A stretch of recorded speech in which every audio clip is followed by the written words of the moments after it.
अस्सलाम वालेकुम नाज़रीन, मैं हूं अरसलान खोकर। आप देख रहे हैं प्रोग्राम असल बात। आज का दिन हमारे लिए हमेशा से ही ख़ास रहा है क्योंकि ये यौम यकजहती कश्मीर है। ये वही ख़ित्ता है जो इस वक्त भारत के गासिबाना और तशद्दुद से भरी फ़ौज के ज़ेर साया है।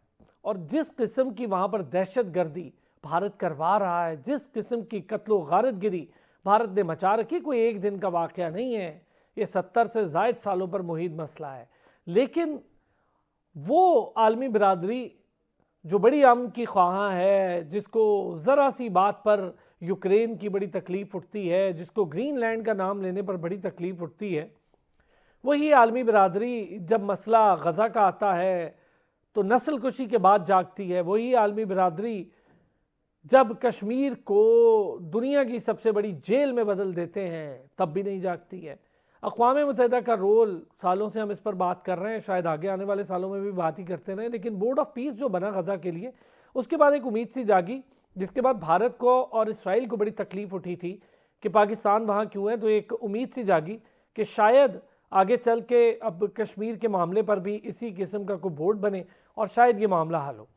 करारदादें मौजूद हैं अक़वाम मुत्तहिदा की, लेकिन वो शायद रद्दी की टोकरी में है, कोई निकालने को भी तैयार नहीं है। एक इजलास हो जाता है, एक मीटिंग हो जाती है अक़वाम मुत्तहिदा को लेकर और बस, इससे ज़्यादा कुछ नहीं। लेकिन क्या अक़वाम मुत्तहिदा की करारदादें इतनी इफ़ेक्टिव है कि उन पर अमल दरामद हो तो कश्मीर का मामला हल हो जाए? पाकिस्तान की आवाम, पूरी कौम यकज़मान है, कश्मीरी बहन भाइयों के साथ खड़े हैं। अब से नहीं, हम डे वन से कश्मीरियों के साथ खड़े हैं और आखिर तक खड़े रहेंगे। कश्मीर की आज़ादी की जंग में हम अपना हिस्सा, मैं बतौर सहाफ़ी डालूँगा, आप बतौर कौम इस सारे मसले पर यकजहती करके डालेंगे और हमारे वो दोस्त जो कश्मीर में बैठे हैं, हमारे बहन भाई, उनके साथ इस सारे यकजहती कर कर हम सब अपना हिस्सा डालें। लेकिन अब जो मामला है, इतनी संगीन खिलाफ वर्जियाँ हो रही हैं, पिछले कुछ दिनों में घरों पर जाया जाता है, छापे मारे जाते हैं और ख़ास टारगेटेड एज के बच्चों को उठाया जा रहा है। वही सेम मॉडस ऑपरेंडी है जो इसराइल नस्ल कुशी में कर रहा था। अल्ताफ़ हुसैन वानी साहब कश्मीर पर बात करने के लिए हमारे साथ मौजूद हैं। बहुत शुक्रिया अल्ताफ़ साहब, आपने वक्त निकाला। अल्ताफ़ साहब, एक तो यौम यकजहती कश्मीर ज़ाहिर है कि हमारे दिल की आवाज़ है, हम तो साथ हैं कश्मीर के, हम पैदा हुए, हमें ये मामला पता था, हम बड़े हो रहे हैं, हमारी मोहब्बतें कश्मीर के साथ हैं और हमेशा रहेंगी। हमारे बहन भाई हैं वो, और वो अभी पाकिस्तान का आज़ादी का नामुकम्मल एजेंडा भी करार दिया गया कायदे आज़म की जानिब से। तो हम ये चीज़ें बड़े बगौर देखते हैं, सुनते हैं, पढ़ते हैं। सर, इतने साल हो गए, ये मामला जू का तू है। आलमी बिरादरी, क्या रोल है सर आलमी बिरादरी का? बिस्मिल्लाहिर्रहमानिर्रहीम। सबसे पहले शुक्रिया आपका। देखें, आलमी बरादरी की मॉरल रिस्पॉन्सिबिलिटी भी है और उनकी कानूनी रिस्पॉन्सिबिलिटी भी है कि मसला कश्मीर को हल कराए, क्योंकि करारदादें तो आलमी बरादरी ने पास की हैं। लेकिन यहाँ हम एक चीज़ भूल जाते हैं, आलमी बरादरी में जितने भी फैसले होते हैं, जो भी चीज़ें होती हैं, वो कभी बराबरी की बुनियाद पर नहीं हुए। इसमें सबसे बड़ी वजह ये थी, जो चीज़ें चल रही हैं, हम समझते हैं कि अक़वाम मुत्तहिदा शायद तमाम मुल्कों के ऊपर एक हुकूमत है जो उनको अहकामात देगी और उस अहकामात के ज़रिए चीज़ें हल होगी। अक़वाम मुत्तहिदा में चीज़ें तय होती हैं ताकत की बुनियाद पर, इत्तेहाद की बुनियाद पर, लॉबिंग की बुनियाद पर, इन्हीं चीज़ों पर सारी चीज़ें तय होती हैं। अपने इक़्तिसादी मफाद की बुनियाद पर चीज़ों को देखा जाता है। इंसानी हुकूक का नाम जो है, या जो माकूम कौमें हैं, उनको आज़ादी देने का नाम, यहाँ पर भी वो अपने मफादात के ताबे हो जाते हैं और उनके नज़दीक जो ये ज़्यादतियाँ, जुल्म, जबर, बाकी चीज़ें हैं, वो क्योंकि कोई न कोई ऐसा मुल्क है जिसके अपने मफादात इस चीज़ से वाबस्ता है, वो उस पर चुप साध लेते हैं। तो यही वजह है कश्मीर के मामले पर।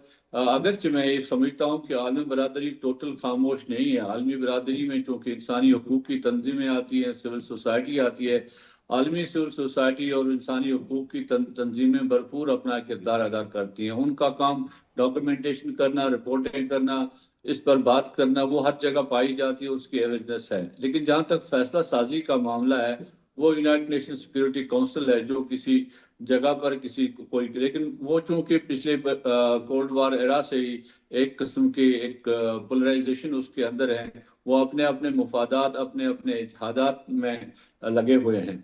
यही वजह लगता है जो चीज़ें सारी हमारे सामने आती हैं। 78 साल गुजरने के बावजूद भी मसला कश्मीर को हल नहीं किया गया। अगरचे विल मौजूद है, अगरचे मैं ये भी कहूँगा साथ अक़वाम मुत्तहिदा का ये भी एक बहुत एक चीज़ से समझें कि उनका एहसान ही है कि हिंदुस्तान की तमाम तर मिलिट्री वाइट सारी चीज़ें करने के बावजूद we should give credit to the United Nations के कश्मीर अक़वाम मुत्तहिदा के एजेंडे पर एक मुतनाज़ा रियासत, एक मुतनाज़ा खित्ते के तौर पर मौजूद है, और वहाँ पर ये बात बारहा की जाती है कि कश्मीरी अवाम को उनका बुनियादी हक मिलना चाहिए। लेकिन ये कैसे मिलना चाहिए, इसके लिए चूंकि उन्होंने करारदादें भी बनाई हैं, उसका मैकेनिज्म भी बनाया है, लेकिन हिंदुस्तान चूंकि इस चीज़ को नहीं मानता है, और हिंदुस्तान ने उसके बाद कश्मीर के अंदर जिस तरह से मिलिटराइजेशन की और उसके बाद फिर एक तरफा जो इकदाम किए, वो सारे इकदाम इस तरह से किए कि ताकि दुनिया को बताना चाहता है कि कश्मीर उनका अब अंदरूनी मसला है, उनका इंटरनल मसला है, ये कोई बैनुल अक़वामी मसला नहीं है। अच्छा लेकिन अल्ताफ साहब, 5 अगस्त 2019 बड़ा ब्लैक डे हम सबके लिए होगा। एक तो 370 जो आर्टिकल है उसको रिवोक कर दिया गया, एबॉलिश कर दिया गया 35A को। इसके हवाले से ज़रा बताएं क्या तब्दीली आई इसके बाद और क्या तब्दीली थी इससे पहले? देखिए, इससे पहले भी मिलिटराइजेशन थी, जुल्म जबर था, गिरफ्तारियां थी, लोग लापता होते थे। आपने देखा कि 1 लाख के करीब कश्मीरी शहीद किए गए और उस 10,000 के करीब लापता हैं, और मावरा अदालत कत्लगारी और आए रोज छापे गिरफ्तारियां, कश्मीरियों की जिंदगी अजीरन थी। लेकिन 5 अगस्त 2019 के बाद इस मिलिट्री डिप्रेशन के साथ साथ हिंदुस्तान ने एक कानूनी जारियत शुरू कर दी, जिसका मतलब ये तो पहले रियासत को 2 हिस्सों में तकसीम किया, और उसके बाद आपने देखा यूनियन टेरिटरीज बनाई, जम्मू लद्दाख यूनियन टेरिटरी और जम्मू कश्मीर यूनियन टेरिटरी। उसके बाद जो डेमोग्राफिक चेंजेस के लिए जो बुनियादी मकसद हिंदुस्तान का था कि कश्मीर की मुस्लिम अददी अक्सरियत को ख़त्म किया जाए, और फिर हम आगे देखते हैं वो हमारे जो मजहबी इदारे हैं उन पर काबिज होते हैं और उस मुस्लिम औकाफ को अपने कंट्रोल में लेते हैं। फिर मसाजिद के इमामों की प्रोफाइलिंग होती है, उनको उनके लिए ये सारा सिलसिला। और फिर जो सबसे इस वक्त बड़ा मसला कश्मीर के अंदर, जहां आवाज उठाना सर्विलेंस है हर तरह की, और आपको किसी तरीके से भी न लिखने की आज़ादी है न बोलने की आज़ादी है। इसके ऊपर यह है कि हमारे पढ़े लिखे नौजवान जो डिग्री होल्डर्स हैं, बाकी चीजें, उन पर एक ऐसा अजाब नाजिल कर दिया रिक्रूटमेंट पॉलिसी में, जिसमें रिजर्वेशंस उन्होंने इस तरह से बनाई कि उसका सारा का सारा फायदा जो है वो जम्मू की हिंदू आबादी को होता है। ये कश्मीरी मुसलमान को डिसएम्पावर करने का एक और तरीका। उसके बाद ये तब्दीली भी आ गई। इंपॉर्टेंट बात की है कि ये जो तरीका वारदात है ये मुस्लिम आबादी को पावर से हटाने का या उनके तमाम इख्तियार सल्ब करने का, उनके हुकूक ख़त्म करने का या सल्ब करने का ये नया तरीका वारदात है। डॉक्टर वलीद रसूल भी हमारे साथ मौजूद हैं इसी कश्मीरी इशू पर बात करने के लिए। डॉक्टर साहब बहुत शुक्रिया, आपने भी ज्वाइन कर लिया। डॉक्टर वलीद साहब, 370 और 35A के खात्मे के बाद की सूरत हाल, एक स्पेशल स्टेटस था, चले कुछ तो था, उसका भी खात्मा हो गया, लेकिन आलमी बिरादरी इस पर भी खामोश रही। क्या फ़र्क पड़ा इस स्टेटस के खात्मे के बाद? कितने तशद्दुद में तेज़ी आई और इससे पहले की सिचुएशन, जैसे अभी वानी साहब भी हमें बता रहे थे, वो क्या थी? स्टेटस की आपने बात की, उस पर हमने रिसर्च पब्लिकेशन की और उन्होंने नाउ अपने लॉज को डिप्यूट किया।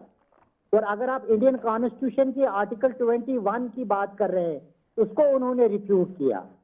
और खुद जो आर्टिकल 370 की जो उसका एक पैरामीटर बना हुआ था, उसको कैसे अमेंडमेंट करें, उसको उन्होंने रिफ्यूट किया। अब आप इसको इस तरह समझ सकते हैं कि इंडिया अपने लॉज को अपने बैकडोर से पीछे से चेंज करता है। एक तो ये है।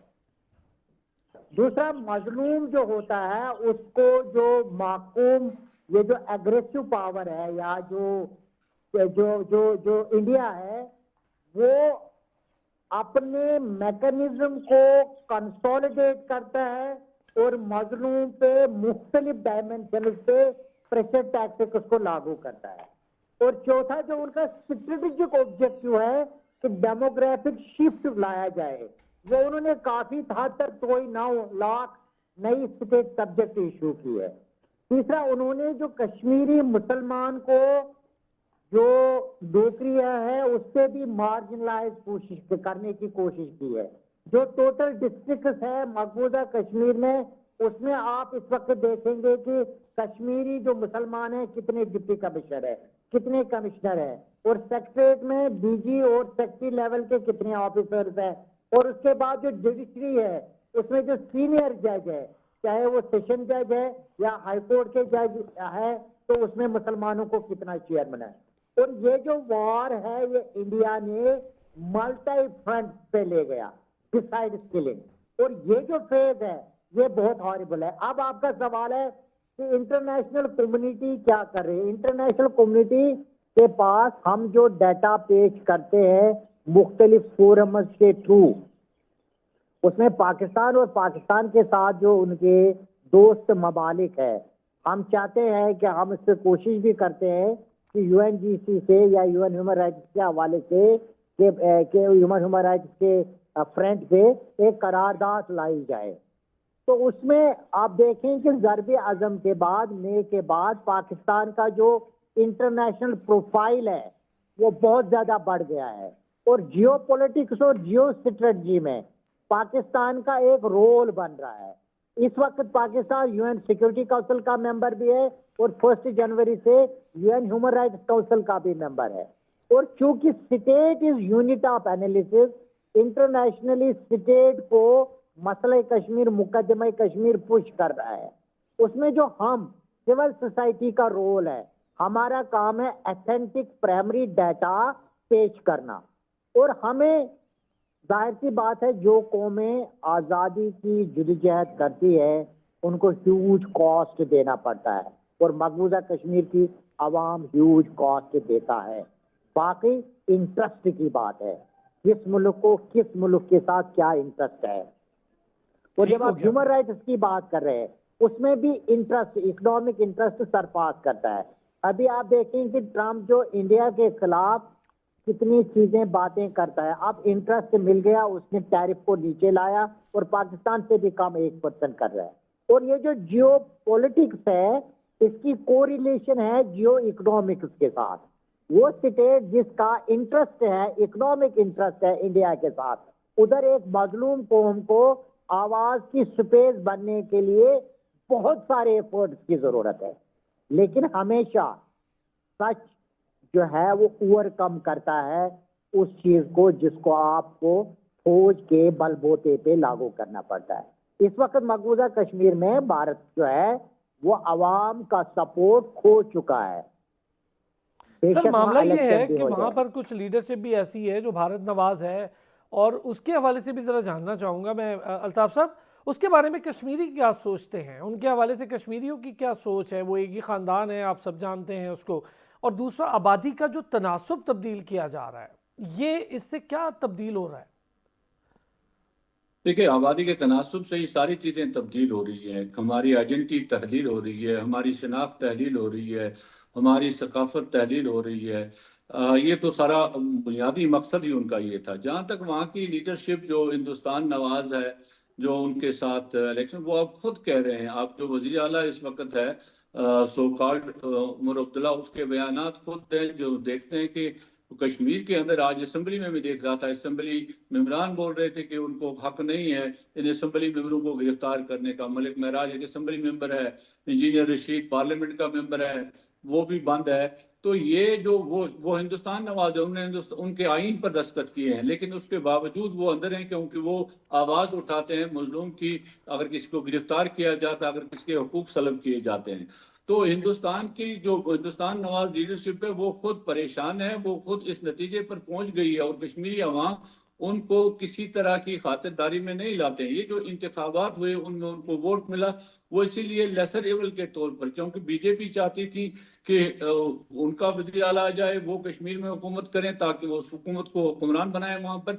इसीलिए इस हुकूमत को टोटली कोई इख्तियार नहीं है, तमाम तर इख्तियारात उस लेफ्टिनेंट गवर्नर के पास है जिसको दिल्ली ने अपॉइंट किया, उस पुलिस ऑर्डर उसके पास है, एग्जीक्यूटिव ऑर्डर उसके पास है, वो जुडिशियल ऑर्डर उसके पास है, फाइनेंशियल बिल्स को विटो कर सकता है, वो किसी भी लेजिस्लेशन को विटो कर सकता है। तो इनके पास है क्या? ये सारे they are an arm of occupation, वो सिर्फ और सिर्फ हिंदुस्तान के ऑक्यूपेशन को तूल देने का एक जरिया बने हुए हैं। हिंदुस्तान जो मंत्र दुनिया में भेजता है डेमोक्रेसी का, इंतखाबात का, बाकी चीजों का, ये उसमें एज ए टूल इस्तेमाल हो रहे हैं। ठीक हो गया। अच्छा डॉक्टर वलीद साहब, ये जो इस वक्त सिचुएशन है बोर्ड ऑफ पीस की, आपके सामने गजा के मामले पर बोर्ड ऑफ पीस बना, आप समझते हैं इसी किस्म की किसी और फोरम पर यह मामला हल हो सकता है? कोई होप है? देखिए, जो मजलूम होता है ना, इंटरनेशनल लॉ की उसको जरूरत है कि मजलूम डोमेस्टिक भी लाते, वो थाने पे क्यों जाता है? वो हमेशा उसको जरूरत होती है कि उसकी साइड पे कोई आ जाए। अब दूसरा है कि हम चाहते हैं कि पाकिस्तान ने तो और कश्मीरियों ने भी कभी भी नहीं जंग चाहा। हम तो नहीं कहते हैं कि जंग से तबाही हो जाए, हम तो अपने हक की खुदी रज़ात के हवाले से उसको आगे बढ़ाना चाहते हैं। अगर बोर्ड ऑफ पीस ने, इंडिया ने खुद रिफ्यूट किया कि इस तरह की बोर्ड ऑफ पीस में तो कल कश्मीर भी आ सकता है, तो हम अगर बोर्ड ऑफ पीस में कश्मीर लाना भी चाहे और पाकिस्तान को उसमें इन्फ्लुएंस भी है, तो हर कोई अपॉर्चुनिटी, जो कोई छोटा सा मामूली सा रास्ता भी आपको देता है, उन सब दरवाजों को खटखटाना चाहिए। और हमेशा जो मजलूम होता है वो तो सर होप पे जिंदा रहता है ना। मतलब आपको पता है कि हिंदुस्तान कितना, उसके पास कितने 3 कोर है जो इस वक्त कश्मीर में स्टेशनड है, और उसके अलावा पैरामिलिट्रीज और एजेंसीज और बाकी जो उनकी फोर्सेस है, उनके खिलाफ एक मजलूम आवाम है। वो मजलूम आवाम चाहती है कि कोई भी, चाहे पुराना फोरम है जो हमारे अक़वाम मुत्तहिदा की करारदाद है, हम तो उनको अमलाने की कोशिश करते हैं। और अगर इस तरह का बोर्ड ऑफ पीस में कोई स्पेस बनती है, बेशक उठाना चाहिए। और पाकिस्तान ने, चाहे वो यूनाइटेड नेशंस का प्लेटफॉर्म था, चाहे बायलेटरल था, चाहे यूनिलेटरल था, तो हर कोई वो अटेम्प्ट की जो पीसफुली कश्मीर को हल करे। और जंग तो हमेशा इंडिया ने इम्पोज किया हुआ है इस मसले को स्ट्रेच करके। ठीक हो गया। अच्छा सर, एक चीज और, सॉरी चूंकि वक्त थोड़ा कम होगा, हम इस पे ज्यादा, मैं चाहूंगा एक बात भी और कर लें। ये जो लीडरशिप है, मीरवाइज हो गए, उनको घरों में नजरबंद, बाकी लीडरशिप घरों में नजरबंद रहती है, कमोबेश यही हाल रहता है पूरा साल का। फिर जो कुछ यासीन मलिक के साथ हो रहा है वहां पर, तो इस पर पूरी दुनिया को समझ में कुछ नहीं आ रहा, कितनी आवाज उठ रही है। कोई और तरीका है इस पर कुछ बेहतरी का? पॉलिटिकल स्पेस के अलावा ह्यूमन राइट स्पेस भी नहीं है। आपके सहाफियों को कुछ बोलने नहीं दिया जाता है, आपकी इकोनॉमिक अपॉर्चुनिटी श्रिंक की जाती है। और आप ये जो कह रहे हैं कि ये जो सारा कुछ हो रहा है, इसके लिए जाहिर सी बात है जो सिविल सोसाइटी है, जिसमें सरवानी साहब का बहुत बड़ा काम है, और इस तरह की बहुत सारे लोग जो सिविल सोसाइटी से वाबस्ता है, वो जहां जिस फोरम में उनकी एक्सेस है, वहां अपनी इस्तेदाद के मुताबिक वो इस सारे मुकदमे को आगे ले जाने की कोशिश करते हैं। ठीक हो गया। डॉक्टर वलीद रसूल साहब, thank you so much. Altaf Hussain वानी साहब हमारे साथ मौजूद थे। कश्मीर कॉज पे बड़ी डिटेल डिस्कशन हुई, क्या कैसे हो सकता है, किसकी कितनी जिम्मेदारी है, इस पर बात हुई। ब्रेक लेंगे, ब्रेक से वापस आएंगे, पाकिस्तान की इकॉनमी को लेकर बात करेंगे। पाकिस्तान इस खित्ते के महंगे तरीन कारोबारी मुल्कों में शामिल हो गया, यानी यहाँ कारोबार करना इतना महंगा हो गया कि आम ममालिक की निस्बत यहाँ 34% ज़्यादा लागत आती है कारोबार पर। और फिर हम ज़रा तजारती खसारा जो कि 28% है उस पर बात करेंगे। आलू का बहरान सर उठा रहा है, लेकिन पंजाब कह रहा है कि हम आने वाले दिनों में आलू के बहरान पर काबू ही नहीं पाएंगे, बल्कि इसको एक्सपोर्ट की हद तक भी लेकर जाएंगे। बड़ी अच्छी और हौसला अफजा बात है। वो सूबा जो अभी भी हालिया एक बड़ी फ्लड की लहर यानी सैलाबी रेले से गुजरा है और वहाँ पर ज़मीनों की बड़ी तबाही हुई है, और बड़ी अच्छी बात है अगर गवर्नमेंट ऐसे मेजरमेंट लेती है तो बहुत हौसला अफजा है। लेकिन किसान क्या सोचते हैं, एग्रीकल्चरल इशूज़ और क्या है, पाकिस्तान में बेरोजगारी के मसाइल क्या हैं, इन सब पे बात करेंगे एक ब्रेक के बाद। एक बार पे खुश आमदीद कहेंगे जी। अब बात करेंगे पाकिस्तान की इकॉनमी को लेकर। इकॉनमी में बड़े मसाइल जो कि ब्रेक से पहले मैंने बताया, उस पर भी बात करेंगे। कर्ज बढ़ता जा रहा है, सर्कुलर डेट को भी कर्ज लेकर उतारा जा रहा है, फिर एक नया कर्ज जन्म ले रहा है। फिर आपका तिजारती खसारा, ये बहुत बड़ी बात है। तिजारती खसारा क्यों होता है, इस पर भी ज़रा बात करेंगे, आपको भी आज समझाते हैं ये क्यों होता है। पाकिस्तान में 5,000 के नोट के खात्मे की बात हो रही थी, जो कि गवर्नमेंट ने कह दिया ऐसा कुछ भी नहीं हो रहा। खात्मे की बात हो ही क्यों रही थी, क्या वजह है? हमारे नोट की वैल्यू बहुत ज़्यादा बढ़ गई है, 1,000 के नोट की वैल्यू इतनी हो गई है? अगर नहीं हुई तो इसी वजह से हमें 5,000 के नोट की ज़रूरत पड़ी। अफरात ज़र अपनी जगह पर मौजूद है, और भी मसाइल हैं। नईम बुखारी साहब हमारे साथ मौजूद हैं, माहिर मैशत, और नईम सिद्दीकी साहब माहिर इक्तिसादियात। दोनों हजरात ने हमें ज्वाइन कर लिया है, बहुत शुक्रिया दोनों हजरात का। बुखारी साहब, अब मैं ऐसे ही कहूँगा, सिद्दीकी साहब और बुखारी साहब, क्योंकि एक बयान में दो नईम हैं, तो मैं चाहूँगा कि पहले हम ऐसे बात करें। बुखारी साहब, सर ये जो बड़ा मसला एग्रीकल्चर को लेके, अभी फ्लड सिचुएशन आपने देखी, मैं समझता हूँ पंजाब ने जो बड़ा एक काम किया, अपना खेत अपना रोज़गार स्कीम, सेंटर ऑफ एक्सीलेंस, सब कह रहे थे कि पंजाब में बहुत तबाही हुई, लेकिन पंजाब ये कह रहा है कि हमें परेशानी नहीं है, आलू का जो बहरान है वो होगा बाकी जगह पे, हम अगले पूरी फसल आलू की एक्सपोर्ट तक करने को तैयार हैं, और ए क्वालिटी के लिए हमने इकदाम लिए। ये अच्छी बात है। मुझे लगता है कि सूबाई सतह पर ये काम होना शुरू हो जाए तो शायद पाकिस्तान में एग्रीकल्चर का मसला ख़त्म हो जाए। एग्रीकल्चर के इस वक्त बड़े इशूज़ आपकी नज़र में क्या हैं? Thank you Arsalan. इशू ये है कि इस वक्त जो सबसे ज़्यादा क्राइसिस में है वो काश्तकार है। एग्रीकल्चर में कंज्यूमर ने फ़ायदा उठाया है, गवर्नमेंट ने फ़ायदा उठाया है, काश्तकार लॉस कर गया है। अब अगर आज आलू आपका मंडी में 20 रुपये किलो बिक रहा है और लोग सड़कों पर आलू फेंक रहे हैं, ये सेम फिनोमिना रिपीट हो रहा है जो आपने गंदम के साथ किया। आपने गंदम की जो पॉलिसी बनाई थी कि जी काश्तकारों को सपोर्ट प्राइस नहीं देनी, और लोगों ने 2-2 हज़ार रुपये मन पे गंदम बेची, और आज आपको नतीजतन 6,000 रुपये 7,000 रुपये पे गंदम नहीं मिल रही। आटे के थैले के लिए कंज्यूमर परेशान है एक तरफ, और काश्तकार अपना नुकसान उठा बैठा है।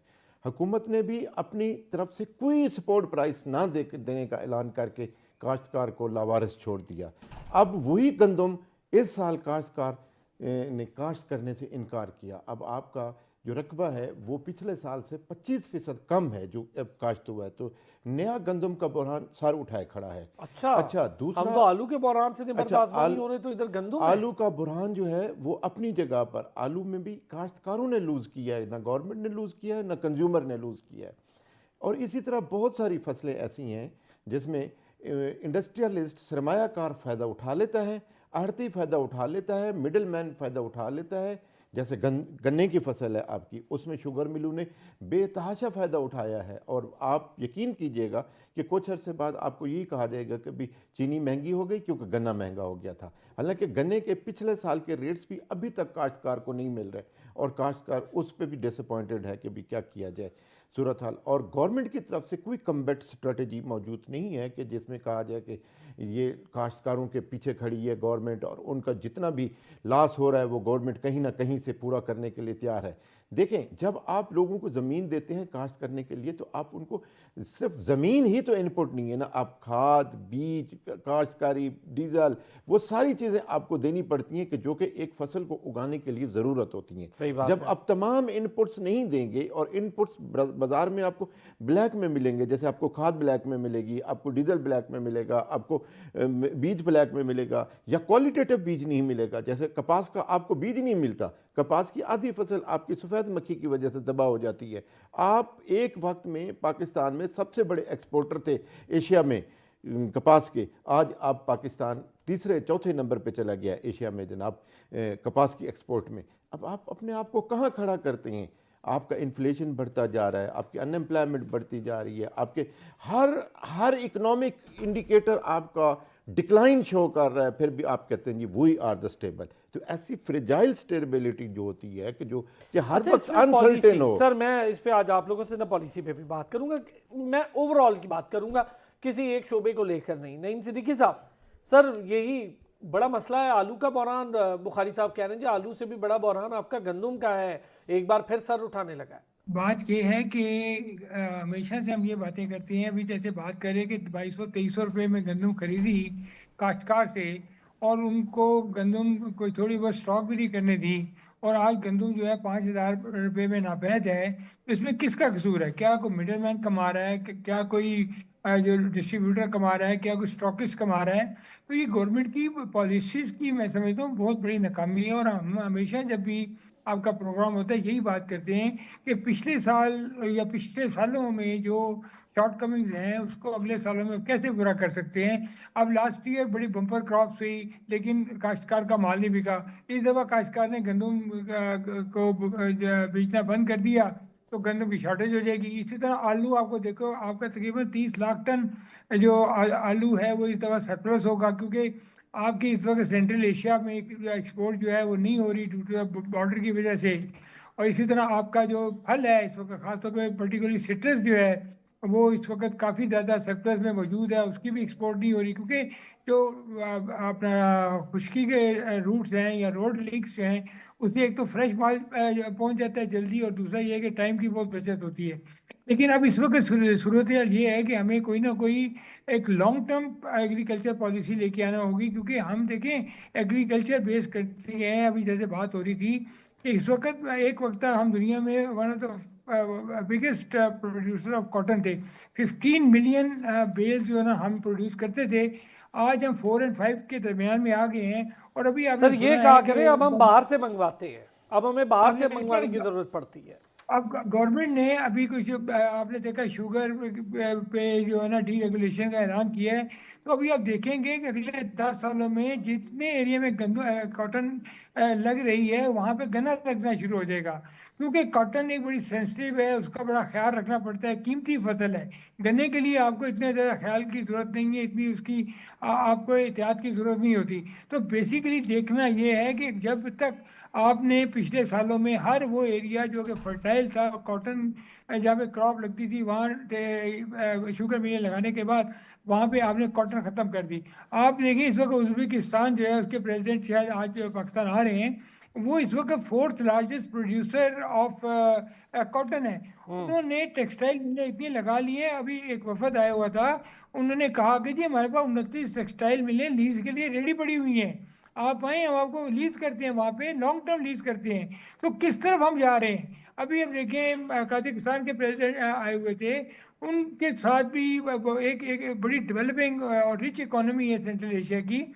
अब 80 मिलियन की पॉपुलेशन है आपके सेंट्रल एशियन कंट्रीज की, तो हम उसको टैप नहीं कर पा रहे। हम एमओयू तो बहुत कर रहे हैं, लेकिन मिच्योर हमारा बिजनेस कब होगा, मिच्योर हमारी रेसिप्रोकल ट्रेड कब होगी, हाँ, बायलैटरल ट्रेड कब कंक्रीट होगी। कंक्रीट स्टेप जिसे कहा जाता है वो हम क्या ले रहे हैं। हाँ, जो 37 एमओयूज आपने साइन किए हैं, और उन 37 एमओयूज में क्या है क्या नहीं है फ्यूचर। अभी तो हमारी काजाकिस्तान से बड़ी मीगर इंपोर्ट, हम 47 मिलियन का एक्सपोर्ट करते हैं और 5-6 मिलियन का इंपोर्ट करते हैं, जबकि वो 300 बिलियन डॉलर की इकोनॉमी है। $14,700 पर कैपिटा इनकम है। तो ये तो वो एरियाज हैं, मैं हमेशा आपके प्रोग्राम में कहता रहता कि दो एरियाज जो है हमारे जो एक तो सेंट्रल एशिया और एक अफ्रीका, ये हमें टैप करने की जरूरत है। और आज जो आप हालात देख रहे हैं, जैसे आपने देखा इंडिया ने एफटीए साइन किया यूरोपियन यूनियन के साथ, इस तरह चाइना के साथ तल्लुकात बेहतर हो रहे हैं उनके, इस तरह अमेरिका ने उनका टैरिफ 50% 18% कर दिया।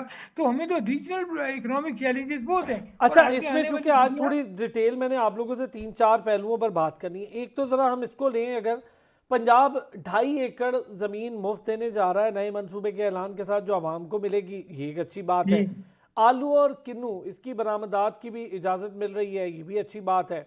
और ये भी कि पाकिस्तान में अगर 95% एक जो इदादो शुमार हैं वो ये बताते हैं कि 95% सिर्फ तनहा पंजाब है जो आलू और किन्नू के मामले का बोझ उठाता है। अच्छा, इसमें कोई दो राय भी नहीं है, वो नज़र आ रहा है। 12 मिलियन टन किन्नू की पैदावार, 4 मिलियन टन के करीब मजीद मुतवक्के है। तो ये बताएं आप पहले, सिद्दीकी साहब, आप ये इतना बड़ा हिस्सा पंजाब कह रहे हैं, तो बाकी सूबों का इसमें क्या शेयर है? 5% उसको कैसे, वो कैपेसिटी बिल्डिंग तो वहां होने वाली है। देखिए एग्रीकल्चर लैंड के हवाले से अगर देखें तो 60% से ज़्यादा तो आपका पंजाब है। तो इसलिए ज़्यादा प्रोडक्शन भी यही होनी है, ज़्यादा फर्टाइल लैंड भी यहाँ पे है, प्लेन एरियाज यहाँ पे बहुत ज़्यादा है। सिंध और पंजाब मेजर कंट्रीब्यूटर हैं आपके क्रॉप्स के। तो लेकिन बात ये नहीं कि आप 2.5 एकड़ ज़मीन फ्री दे रहे हैं, बात ये कि पॉलिसी क्या दे रहे हैं। आप जैसे भी डॉक्टर साहब बता रहे हैं, इनपुट आप उनको क्या दे रहे हैं, कितनी सस्ती दे रहे हैं, खाद कितनी सस्ती मिल रही है, बिजली कितनी सस्ती मिल रही है, बीज कितना सस्ता है, उसकी गंदम की प्राइस या किन्नू की प्राइस या आलू की प्राइस आप उनको क्या दे रहे हैं। अगर आप काश्तकार को बिल्कुल जो जिसको कहते हैं फाउंडेशन लेवल पर डिस्करेज करेंगे और उसको उसकी वो अमाउंट नहीं देंगे कि जिससे वो अगले सालों में वो इनकरेज हो कि मैंने आगे इससे ज़्यादा गंदम लगानी है, आलू लगाना है, किन्नू लगाना है, तो ये एक पॉलिसी साजी का बहुत बड़ा फुकदान है पिछले 4-5 सालों से। आप अच्छा, हम मुसलसल चूंकि देखेंगे ना ज़्यादा ये जो आप कह रहे हैं ना पॉलिसी साजी, मैं बुखारी साहब, एक तो ये जो मैंने कहा कि 2.5 एकड़ ज़मीन मिलेगी, फिर उसके बाद एग्रीकल्चरल लैब ऑन व्हील आ रही है, फिर मोबाइल लेबॉर्ट्रीज हैं, कंटेनर फार्मर सेंटर्स हैं, ये बड़ी अच्छी बात है, मॉनिटरिंग, एक कंट्रोल रूम बन रहा है, मॉनिटरिंग का सिस्टम है। कम से कम ये तो एप्रिसिएशन वाली चीज़ें हैं जो मेरा ख्याल है, और कोई नहीं तो मॉडल अडॉप्ट कर लें, अच्छा बुरा समझ के कि चले जी पंजाब करें तो बाकी भी कर लें। देखें अरसलान साहब, ज़रूरत इस अमर की है कि पंजाब में ज़्यादा से ज़्यादा फार्म मैकेनाइजेशन को जो है ना इंट्रोड्यूस कराया जाए। जो जितनी लेबर है इनपुट होता है पाकिस्तानी ह्यूमन इन लेबर का इनपुट, उसको रिड्यूस किया जाए। वो रिड्यूस होगा, आपकी जो प्रोडक्शन है वो बढ़ेगी। और जो आप ये जिक्र कर रहे थे ना कि अभी के 60%, 95% जो है ना एक्सपोर्ट या प्रोडक्शन, 95% अच्छा प्रोडक्शन पंजाब के, अच्छा वो हर इलाके के वेदर और उसके मुताबिक, अब जैसे एप्पल है या दूसरे आम प्रोडक्ट्स है, आम आपके वो आम मुल्तान है, का, वो केपी के, सिंध के, इसके मुल्तान जो भी हाँ है ना। वो बड़ा बाहर जाता है, बड़ा मतलब है कि अच्छा समझा जाता है। सिट्रस और ये आम और ये चीज़ें, गंदम, ये पंजाब का खासा है, ठीक है ना जी। हर सूबे की अपनी अपनी खासियत है। ऑलिव है, अब बलूचिस्तान में बहुत अच्छा ऑलिव हो रहा है और हम ऑलिव एक्सपोर्ट करने जा रहे हैं पाकिस्तान में, ये बहुत ठीक है ना अच्छा, हाँ जनाब। तो वो बड़ा अच्छा बलूचिस्तान की प्रोस्पेक्ट है। बड़ी कंट्रीब्यूशन है, तो हमें उसको रिकग्नाइज करना चाहिए। दूसरा जो नुकसान हुआ है ना डेवोल्यूशन से एग्रीकल्चर का, उसका अमर ये अब हुआ, उसका रिजल्ट अब आ रहे हैं ना डेवोल्यूशन के। आपने एग्रीकल्चर को डिवॉल्व कर लिया, नेशनल पॉलिसीज ख़त्म हो गई। अब जो सूबा करे ना करे एग्रीकल्चर में इन्वेस्ट, उनकी अपनी मर्जी है। पैसे वो ले लेते हैं वफाक से, फेडरेशन से, कि जनाब हमने इतने पैसे एग्रीकल्चर में दे दें, इतने पैसे एजुकेशन में दे दें, हेल्थ में दे दें। अब एग्रीकल्चर में there is no investment, no farm mechanisation, no hydroponic plants आपके लग रहे हैं, न कोई यानी ऐसी चीज़ बाकी 3 सूबों में या पंजाब में भी। अच्छा, जो इसमें एक चीज़ ऐड इन्वेंशंस करें, की बात अभी है, आपने ये हाँ रेवोल्यूशन की भी बात की, हाँ मैं इसमें चाहूँगा चूँकि आज हमने बहुत इस पर मैंने डिटेल डिस्कशन करनी है। नईम साहब, जो इजलास हुआ उसमें ये बताया गया, ये मैं कौमी असम्बली की कायमा कमेटी बराए national food security and research की बात कर रहा हूँ कि जी आलू बिक रहा है 8 रुपये पे, जबकि उसकी पैदावारी लागत है 25 रुपये फ़ी किलो। इस फ़र्क की वजह से किसान को 17 रुपये का नुकसान उठा। तो किसान को क्यों उठाना पड़ रहा है भाई ये नुकसान? और आवाम की जेब से तो बिल्कुल 8 रुपये में कोई आलू नहीं जा रहा। मैंने तो नहीं ख़रीदा 8 रुपये का आलू, 50, 60 या 70 रुपये का आलू होता है, तो वो फ़ायदा बीच में आड़ती है या जो बाकी हैं उनको पहुँच रहा है, तो किसान को क्यों नहीं पहुँच रहा जो हमें आलू पहुँचा रहा है?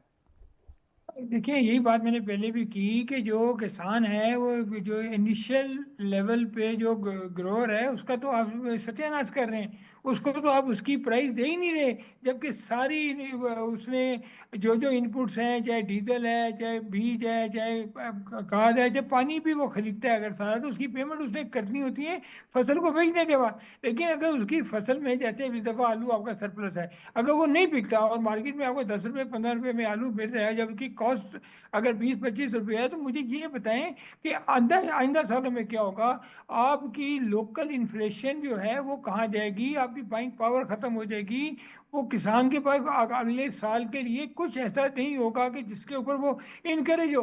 गवर्नमेंट को जब तक centralise agriculture monitoring room, agriculture research room, agriculture जो पॉलिसी सेंट्रलाइज नहीं लेके आएंगे, ये देखें जैसे आपने इसको डेवोल्यूशन में लेके आए, आपने सूबों को एग्रीकल्चर दे दी, वहाँ पे आप देखें इस वक्त सबसे बड़ा मसला सर ये हो रहा है कि आप जिधर जाएं आपको हाउसिंग सोसाइटी नजर आ रही है, आपकी ग्रीन लैंड जो है वो जितनी भी है वो हॉरिजेंटल जो है वो सारी कवर अप हो रही है, क्योंकि रहायश वहाँ होगी जहाँ पानी होगा। आप सीधी सी बात है। तो अगर आप इस तरह बनाते जाएंगे तो जीटी रोड के दोनों साइड पे इस्लामाबाद से लाहौर तक और लाहौर से मुल्तान तक और आगे सारे, अगर आपने हाउसिंग कॉलोनीज बना दी, बड़े बड़े आपने स्कीमें बना दी, तो आप बताएं कल को जब एग्रीकल्चर आपकी स्कैर्सिटी हो जाएगी सर तो उसको जिसकी कैसे ज़मीन क्या है ना वो भी करेंगे। डिसार्ड इसीलिए तो हो रहा है, उसको अगर आप इसीलिए सर जो वो मैं क्या आलू हो की रहा है, ये अच्छा सबसे खतरनाक चीज जो हो रही है कुछ कहना वो चाह रहे हैं नहीं साहब अल्टरनेटिव बुखारी साहब भी इसमें इसमें नहीं साहब, जो सबसे बड़ा इम्पैक्ट है ना, अनफॉर्चुनेटली, जैसे अपने बयानिए में इब्तदाइया में अरसलान साहब ने बताया कि Pakistan is the most expensive country in the region for having 34% जी कास्ट ऑफ जी establishing the business in Pakistan, जी हाईएस्ट जी कास्ट। अब इसी वो क्यों है? वो इसलिए भी है कि आप इस वक्त साउथ एशिया में सबसे बड़े मुल्क बनने जा रहे हैं पॉपुलेशन के रेज के हिसाब से। 2.69% आपका करंट पॉपुलेशन रेट है, जो कि किसी मुल्क का नहीं। अच्छा इसमें हाँ छोटी सी जी चीज बिल्कुल एक ऐड भी कर दूं, हाँ बड़ी अच्छी आपने बात की, फिर आप लोग इस पर डिस्कशन कीजिएगा। अगले 5 सालों में जो एक महदूद अंदाजा वर्ल्ड बैंक बताता है वो कह रहा है 30 करोड़ के करीब आबादी हो जाएगी एग्जैक्टली, पाकिस्तान की। अच्छा बिल्कुल फिर जो इस रेट दुनिया से। की आबादी है सर, ये भी सुन लें, जी दुनिया की हाँ जी आबादी में अगली यानी इस दहाई में 1.2 अरब यानी 1 अरब 20 करोड़ नौजवान तरक्की का हिस्सा जी बनेंगे। टोटल दुनिया में जो मुलाजमतों के बिल्कुल मौके पैदा हो रहे हैं वो सिर्फ जी 40 करोड़ है पूरी दुनिया के। अब उसकी रेशो बिल्कुल के ठीक हिसाब से पाकिस्तान के निकाल रहे हैं बुखारी साहब। अच्छा, जी मैं सर थोड़ी सी आपसे इजाज़त चाहूँगा नईम सिद्दीकी साहब। अर्ज ये है कि इस जी वक्त दूसरी मैं एडअप करूँ आपको, आपकी 60% यूथ अंडर 30 अनएम्प्लॉयड है, जी वेल बिल्कुल क्वालिफाइड लोग जनाब, और लोएस्ट जनाब आपकी फीमेल पार्टिसिपेशन है in the South Asia region. Skill gaps जी बहुत हैं, इंफॉर्मेशन जो है ना, वो इन्फ्लेशन और वो जो क्वालिफिकेशन का जो रिलेशन है वो बहुत गैप बढ़ चुका है। अब आप कहाँ जी कहाँ लोगों ने अब देखें, इसीलिए तो वो सोसाइटियाँ बन रही हैं क्योंकि पॉपुलेशन बढ़ रही है, लोगों ने रहना तो है, लोगों के बच्चे तो होने जी हैं, उन्होंने जगह तो ढूंढनी है, लेकिन उधर से आपका खुराक का बुरहान पैदा हो रहा है कि भाई इनको खुराक जी कहाँ से देंगे आपको। सर दो और वो आपकी ये एम्प्लॉयमेंट, पहले तो एम्प्लॉयमेंट जनरेट करें हाँ खुराक के लिए। जी सिद्दीकी साहब। देखिए गवर्नमेंट ऐसी पॉलिसी बनाए कि लोग वर्टिकल जाए ना यार। पूरी दुनिया में इस वक्त जो है ना अपार्टमेंट बन रहे हैं, कंस्ट्रक्शन वर्टिकल करें ताकि आपकी लैंड मैक्सिमम कम से कम लैंड में मैक्सिमम ऑक्यूपेंसी हो। अगर आप ये नहीं करेंगे तो आपकी जो कीमती लैंड है वो ज़ाया होती जाएगी, वो भी नॉन प्रोडक्टिव यूज में इस्तेमाल होगी। तो जो दुनिया में आने वाला वक्त जो है ना वही मुल्क सरवाइव करेंगे जिनके पास अपना एग्रीकल्चर होगा। ये बात याद रखें। और पाकिस्तान दुनिया के उन फॉर्चुनेट कंट्रीज में है जिसके पास कम से कम 40% से ज़्यादा लैंड कल्टिवेबल है और यहाँ पे काश्त हो सकती है। अब हमने कॉटन को ज़ाया किया, दुनिया की बेहतरीन फसल थी, दूसरे मुल्क उसको ले गए। इस तरह हमें चावल की काश्त में प्रॉब्लम आ रहा है। इस तरह हमें दूसरी काश्त जो हमारी जो रेशो है वो कम हो रही है, वो इसी वजह से कम हो रही है। एक तो हमारी लैंड कम हो रही है और दूसरा ये है कि हम उसमें मॉडर्न जो टेक्निक्स हैं, मॉडर्न मशीन, यील्ड पर एकड़ देखें। अगर दूसरे मुल्क 55 मन और 60 मन यील्ड पर एकड़ अगर प्रोड्यूस कर सकते हैं तो हम 30-35 मन पे क्यों बैठे हुए हैं? तो ये सर ये बात ये है कि इसको प्राइवेट सेक्टर को इनकरेज करें, इसको एक इंडस्ट्री का दर्जा दें और ख़ास तौर पे जो ग्रोअर है उसको डायरेक्ट एक्सेस दें मार्केट की। अगर उसको मार्केट की डायरेक्ट एक्सेस नहीं देंगे तो ग्रो नहीं करेगा। और सबसे बड़ा जो खतरनाक आप इस वक्त देख रहे हैं वो ये है कि अर्बनाइजेशन हो रही है। लोग रूरल एरिया से अपनी ज़मीन बेच बेच के, आपको पता है कि 2.5 एकड़ की बात करें, पुराने वक्तों में 1 एकड़ ज़मीन भी होती थी ना तो पूरा ख़ानदान उसके ऊपर पलता था। बिल्कुल ठीक है सर, एक ब्रेक लेंगे, ब्रेक से वापस आएंगे, जरा बात करेंगे ये जो 34% का इन्होंने जिक्र भी कर दिया, मैंने अपने इंट्रो में कहा कि कैसे है, तो वो भी आपको बताते हैं कि जी मौसर टैक्स जो है उसका बोझ है 55%। उसके बाद बुलंद तरीन ईंधन की पाकिस्तान में कॉस्ट है, यानी एनर्जी कॉस्ट है, फिर टैक्सेशन है, उसके साथ ईंधन पर भी टैक्सेशन है, वो अलग चीज़ है, उस पर बात करेंगे। शरह सूद इसके दोहरा में आ रहा है पाकिस्तान में, 2 फ़र्क है, वो क्या है वो भी बताएंगे। बिजली की कीमतें इस इलाके की औसत में सबसे बुलंद तरीन सतह पर है, रुपए की कदर में सबसे ज़्यादा कमी हुई है। ये इकॉनमी के वो मामलात हैं जिसकी वजह से पाकिस्तान में कारोबार करना महंगा हो रहा है। वापस आते हैं ब्रेक से, इस पर बात करें। एक बार फिर खुश आमदीद कहेंगे। बुखारी साहब अभी आपने जिक्र किया था तो मैं चाह रहा था ज़रा इस सेगमेंट में हम इस पर बात कर लेंगे। 3-4 चीज़ें ब्रेक से पहले मैंने बताई। टैक्सों का बोझ 55%, आप सोचें। और ये हम एडवांस टैक्स सुनते हैं, चलें उससे कोई फ़र्क नहीं पड़ता, लोग कहते थे क्यों नहीं पड़ता भाई, टैक्सेस बढ़ते थे, कंपनियां बंद हो जाती थी, रोज़गार के मौके ख़त्म हो जाते थे, एडवांस टैक्स तो अरबों करोड़ों वाले लोगों पर है ना। अब ये टैक्सेस का बोझ, बिजली गैस दोनों की, ऊपर की कीमतें, ईंधन की कीमतें और उस पर लगने वाले टैक्सेस, फिर उसके बाद ये आपके टैक्सेशन के मसाइल इतने सहल और आसान नहीं है। तीसरी बात रुपए की कदर और बिजली की कीमत। अच्छा, एक आपको बड़ी मैं इंटरेस्टिंग बात बताऊं कि अभी एशियाई तरक्याती बैंक की एक रिपोर्ट आई है जिसमें उन्होंने पाकिस्तान की तरक्की को कहा है कि एनीमिक ग्रोथ है, जिसमें खून की कमी है, एनीमिक है जी ये ग्रोथ। उन्होंने कहा जी कि इसलिए एनीमिक है कि इन्फ्लेशन को कंट्रोल नहीं कर रही, जबकि हाई इसकी जो है ना इन्फ्लेशन है और ग्रोथ लो है, और जिसमें आपके जो इंपोर्ट्स हैं वो कंप्रेस्ड हैं, इंपोर्ट्स कम हैं, लो टैक्स रेवेन्यू है। अच्छा वो देखें हर चीज़ पे आप डायरेक्ट इनडायरेक्ट टैक्स ले रहे हैं, हर चीज़ पे। सुबह आप उठते हैं, पहला काम आप करते हैं टूथब्रश पे, जब आप इन टैक्स देते हैं तो रात को आप जो बिजली का स्विच ऑफ करते हैं उस पर भी टैक्स दे के सोते हैं। फिर आपका जो फिजिकल थ्रेट है, सर्कुलर डेट, आपकी पूरी इकोनॉमी में सबसे बड़ा फिजिकल थ्रेट है जनाब। फिर उसके बाद आपकी और हमने उसको फिक्स कैसे किया? बड़ा कर्ज लिया, उसको फिक्स किया, अब फिर 233 अरब का कर्ज चढ़ रहा है। बिल्कुल ठीक है। अब जो 2020 में 38% था इन्फ्लेशन, आपने 5 सालों में उसको लाके 2% एनुअली कम करके आपने 25 पे ले आए हैं जनाब। 25 पे इस वक्त चल रहा है। अनएम्प्लॉयमेंट बहुत ज़्यादा है, हाई अनएम्प्लॉयमेंट रेट है। अब इस एनीमिक ग्रोथ में ब्लड कैसे डाला जाए? ब्लड ऐसे है कि आप अपनी इंडस्ट्री को जितना लो टैक्स करेंगे, जितना आप लोगों को फ़ायदा देंगे कि जी आए आप पाकिस्तान में पैसे लगाएं, आप उतने फ़ायदे में रहेंगे, आपका मुल्क उतना ज़्यादा सही वाली तरक्की करेगा। अभी जैसे नईम साहब बता रहे थे कि जी हमें हॉरिजॉन्टल की बजाय वर्टिकल ग्रोथ पे जाने चाहिए। आपको पता है कि कायरा कितना पुराना शहर है, सदियों पुराना। मिस्र का नाम हमने सुना हुआ है, कायरा का। कायरा की इस वक्त जितनी भी चौड़ाई और लंबाई है that is not accident 20 kilometre. हमारा इस्लामाबाद 1964 में बना है, आज हम 50 किलोमीटर से ऊपर चले गए हैं जनाब। हमारी इधर ग्रोथ है। क्यों? हम हॉरिजॉन्टल जा रहे हैं, हम वर्टिकल जा नहीं रहे। आप एयरपोर्ट से जाएं, सीधा फ्लाइट करते, जब कायरा का वो अनाउंसमेंट होती, आप देखें आपको सिर्फ प्लाजे ही प्लाजे नजर आएंगे वर्टिकली जनाब। आपको लोग सिर्फ अपार्टमेंट्स में रहते हैं। यहाँ विलास का कंसेप्ट है, गरीब कौम रहना विलास में है। अपनी एग्रीकल्चर लैंड पे फार्म हाउसेस बना रहे हैं हम लोग, और कोई 1 टके की कंट्रीब्यूशन नहीं। सीडीए ने जनाब हज़ारों एकड़ फार्म हाउसेस के नाम पे लोगों को दे दिए हैं, जिनका बुनियादी मकसद ही यही था कि ये इस्लामाबाद के शहरियों को ऑर्गेनिक फूड करेंगे, और शाम को पार्टीज होती हैं वहाँ पे, ठीक है ना सर। अच्छा यही चीज़ मैं सिद्दीकी साहब, एक तो कारोबारी लागत जिसका मैं जिक्र कर रहा हूँ, 34% कारोबारी लागत होगी, उस पर 55% का वो टैक्सों का होगा, बिजली का होगा, ये होगा वो होगा। कौन आउटकम पे बात करेगा? जो बड़ी कंपनी छोड़ के गई थी, हमें तो चाहिए था, अपॉर्चुनिटी है ये, इसको डरना नहीं चाहिए था। अपॉर्चुनिटी लेते, एसएमई सेक्टर को कोई ऐसी सब्सिडी या ऐसी सपोर्ट देते, वो खड़ी कर लेते ये कंपनीज। देखिए साहब, मुझे थोड़ा सा टाइम दीजिएगा, मैं इसके ऊपर आपको थोड़ा सा ब्रीफ करता हूँ। देखिए डिस्क्रिमिनेशन इन टैक्सेशन जो सबसे बड़ा इशू है, और segregation of the incentives between the large industry and SME sector, ये भी बहुत बड़ा इशू है, बहुत बड़ा। अब ये सबसे बड़ा प्रॉब्लम ये है कि हुकूमत ने कोई ऐसी पॉलिसी नहीं रखी। ट्रायल एंड एरर पे हम चल रहे हैं। लोग शोर डालते हैं तो वो कहते हैं खामोश हो जाओ, जब लोग थोड़ा सा पीछे हटते हैं तो गवर्नमेंट कहती है अच्छा ये टैक्स इम्पोज कर दो।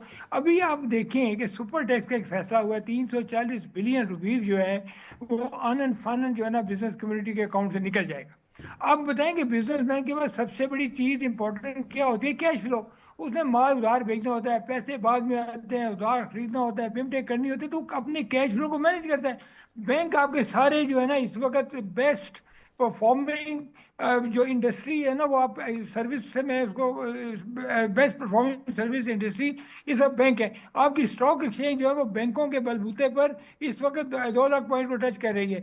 आप ये देखें कि गवर्नमेंट के पास इस वक्त जितना पैसा है वो 8,500 अरब से ज़्यादा बैंकों का लोन लिया हुआ है गवर्नमेंट ने, क्योंकि स्टेट बैंक ने, IMF ने स्टेट बैंक को कहा जी आप लोन नहीं देंगे गवर्नमेंट को। अब बैंकों के पास तो गोल्डन अपॉर्चुनिटी है, वो काइबर प्लस 1 पे भी दें तो उनका सेफ एंड सिक्योर लोनिंग है गवर्नमेंट के पास।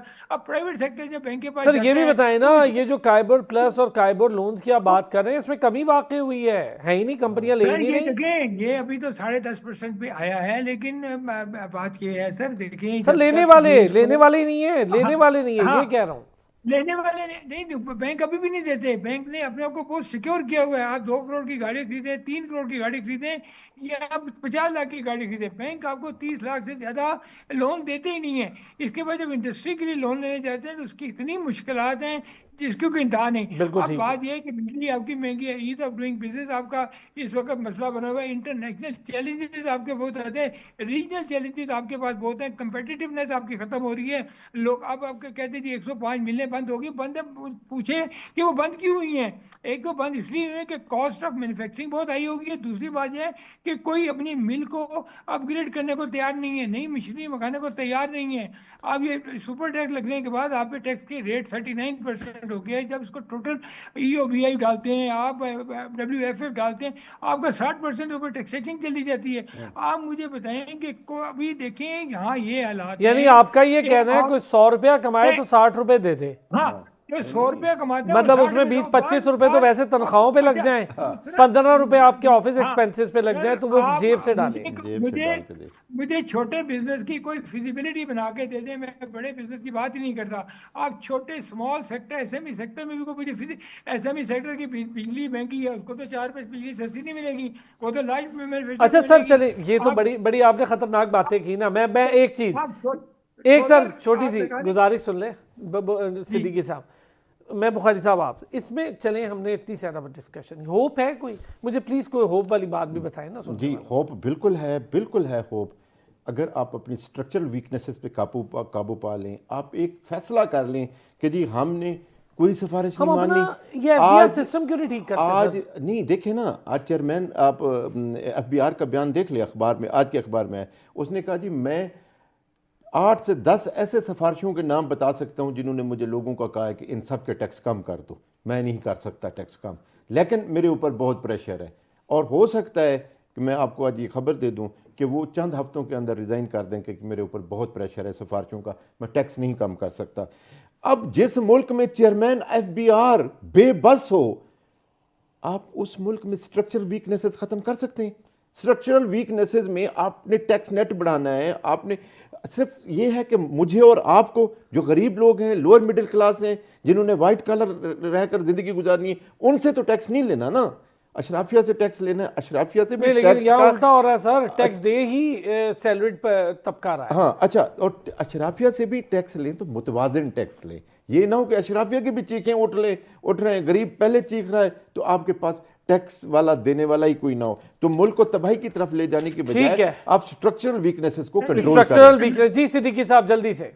इसमें देखिए कंपाउंड टैक्सेशन से निकलना होगा, इनडायरेक्ट टैक्सेशन से निकलना होगा, डायरेक्ट टैक्सेशन में जाना होगा, और खास तौर पे एक ही बात हमेशा कहता हूँ, टैक्स टू टैक्सेबल, जिसमें टैक्स लगता है उस पर टैक्स लगाएं।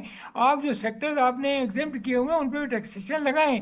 आप ये जो नॉन फाइलर का कल्चर है इसको ख़त्म करें, ऑटो टैक्स को रैशनलाइज करें। आप टैक्सेशन को जैसे ही रैशनलाइज करेंगे, टैक्स की लिमिट जो स्लैब्स हैं कम करेंगे, ऑटोमेटिक ग्रोथ हो जाएगी। आप देखिए कार4 पाकिस्तान से चला गया, PNG पाकिस्तान से चला गया, बड़ी बड़ी मल्टी से क्यों जा रही हैं? क्योंकि वो जो है 2 नंबर काम नहीं कर सकते, ये स्टेट बिजनेस करते हैं, 100% टैक्सेशन देते हैं। जब 100% टैक्सेशन देंगे आप सर्वाइव नहीं कर सकते। आपके मिनिस्टर मुसद्दिक मलिक साहब ने कहा कि मुश्किलात हैं, आपके फाइनेंस मिनिस्टर ने ये कहा कि इतनी टैक्सेशन में ग्रोथ नहीं हो सकती, कंपनियां इसलिए छोड़ के जा रही हैं। ये ऑन रिकॉर्ड है सारी चीजें। आप इसी लोगों की चीखें मत निकलवाएं, और खासतौर पर सैलरी तबके की बात करते हैं वो तो बहुत ही मुश्किलात में है, लेकिन इसके बाद जो छोटा बिजनेसमैन है या बड़ा बिजनेसमैन है वो सब इसीलिए अपने आप को अपने कारोबार से बाहर निकले। क्यों, किसको क्या शौक है कि वो अपनी इंडस्ट्री बंद करे? क्यों बंद सही बात है, जिसने इतनी मेहनत से लगाई है वही जानता है कि इसको बंद करने में उसे क्या तकलीफ होती है। बहुत शुक्रिया नईम सिद्दीकी साहब और नईम बुखारी साहब, दोनों हज़रात का बहुत शुक्रिया। बड़ी डिटेल डिस्कशन हुई। अगले हफ्ते पीर के रोज़ फिर होगी आपसे मुलाकात, अपना ख्याल रखिएगा।